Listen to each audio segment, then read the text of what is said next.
banget. Terus kemudian ibunya sudah memberitahu solusinya diambil dari uang jajan.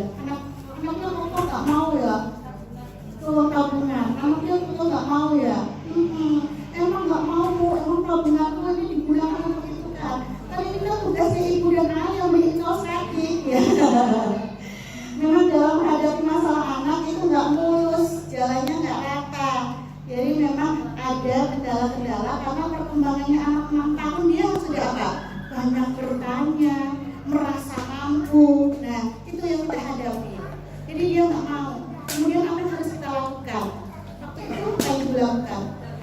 Nggak beliin ya, ibu yang luar biasa. Jadi tapi kita harus tanya, lalu menurutmu gimana nak? Lalu menurutmu gimana? Jadi dia berpikir, menurut kamu kira-kira supaya dapat kaos laki-laki gimana ya? Kalau ibunya nggak beliin, orang bilang tega banget tuh mama, pelit. Katanya mamanya sama ayahnya kerja dari pagi sampai malam, sampai mamanya ngomong loh. Masa kaos kaki harga 10.000 aja nggak dibeli? Pelit? Iya bu, sakit ya bu. Padahal kita kan inginnya memberitahu anak tentang konsekuensi. Dia memang sudah waktunya diajarkan konsekuensi. Tidak apa-apa, ibu buat pendirian saja. Memang itu sudah waktunya dia diberi konsekuensi. Kalau dia nggak mau, jadi kadang-kadang anak-anak itu kalau nggak sesuai ya bu ya. Kalau dia pengen A, kita maunya B. Awal yang reaksi anak itu pasti menolak, pasti menolak. Apalagi kalau yang dikurangi itu dari jatahnya dia. Kok imut katanya? Kok imut ini ya? Tapi itulah kita harus buat pendirian. Karena masa depan anak-anak kita itu akan menghadapi banyak tantangan. Dan kalau dia tidak diajarkan bagaimana cara berpikir, dia akan lari ke mamahnya, ke ayahnya sampai dia dewasa. Mau nggak ketika dari anaknya sampai dewasa?